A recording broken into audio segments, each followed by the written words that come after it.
Order Mad as Hell on iTunes, available now. So before the primaries yesterday, Mitt Romney was talking about young voters, and he said, you know what, young voters, they have to vote for me. Let's watch. I think young voters in this country have to vote for me if they're really thinking about what's in the best interest of the country and what's in their personal best interest. Because the president's policies have led to extraordinary statistics. And then the debt that's been amassed that they're going to have to pay off all their lives. We're fighting to make sure that we can reduce the deficits and eliminate this debt overhang, and yet the president continues to amass these huge deficits. I think young people will understand that ours is the party of opportunity and jobs. And if they want to have a president that can create good jobs and can allow them to find a bright and prosperous future for themselves and for their families, then I hope they're going to vote for me. And I think we're going to take that message to young people across the country. So this is the thing. Mitt Romney is the epitome of the 6th grade student body president, right?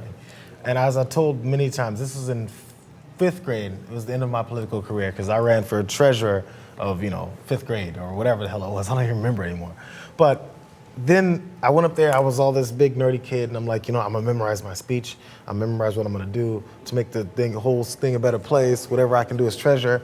And the kid who wins is the one who goes, I promise pizza parties on his flashcards, pizza parties on Fridays, longer recesses, and he just goes into things that he's going to do that he can't do. And so Mitt Romney doesn't even have those specifics. He just goes, this has been a horrible situation the past 3.5 years. President Obama's destroyed this and that, and I'm gonna make things better. Everything's gonna come together. There's gonna be no debt. Students are gonna be getting money. They're gonna have jobs. It's gonna be perfect. How? Yeah. What are you gonna do? There's no specifics about any issues, any kind of policies, anything that's gonna make the results happen. He talks about the results, never a mention of how it's gonna get there. He doesn't get into the specifics because even he doesn't believe what he's saying. This is the same man that just a few months ago was endorsing Full Sail University, which is a for-profit college that has screwed over so many students, okay? He has endorsed policy that is destructive to students, that takes funding away from higher education, that destroys the future for a lot of these students and for a lot of people that are young and that wouldn't vote for him. And also, Obama right now is fighting to make sure that interest rates on student loans don't double in June. And the Republican Party is fighting to make sure that this legislation that prevents the interest rates from doubling basically just expires, and then students are going to end up paying more in their student loans, right? Why doesn't Mitt Romney talk about his stance on that? Why doesn't he talk about it? Because he's in favor of allowing those interest rates to double. He's not going to help these students or these young people at all, so they definitely shouldn't vote for him, and they're not stupid. They're not going to vote for him. I can't believe that Romney is discussing jobs. Jobs? Jobs? You want to talk about jobs? Let's talk about jobs. Okay, so under Clinton, we had 23 million jobs, 22 million jobs created. Under Bush, 1 million. And when Obama inherited the situation from Bush, all the job losses on Obama's watch happened in the first few months of his administration when he just stepped into the office.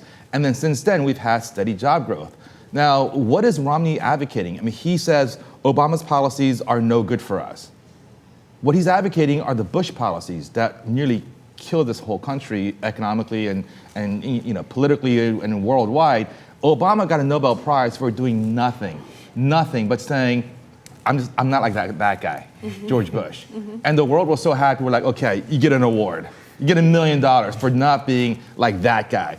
Steve is absolutely right. If you look at the past and you look at how these tax cuts affected the country, both economically, when it comes to jobs, when it comes to companies and businesses, do you think that the wealthy really reinvest that money into their businesses and hire more people? No, they don't. They hoard the money. They take the money to the Cayman Islands or, whatever kind of bank account they can get that's going to get taxed at a lower rate. That's what they do with their money. Trickle-down economics doesn't work. If we look at history, we've realized that. So Mitt Romney knows that. He knows that he's just looking out for his wealthy friends, and he doesn't even believe what he's saying. That's why he sounds like a robot. When you use all your energy trying to figure a political scheme to fool people, because that's all of the energy goes into fooling people, to creating a scenario that will never exist, instead of actually going to the things you do, because the things that they're planning to do, which they're plans. There's an agenda, but although it's being fed to them, there's an agenda. They can't say that part. It's all around fooling their voters into thinking they're going to do something for them.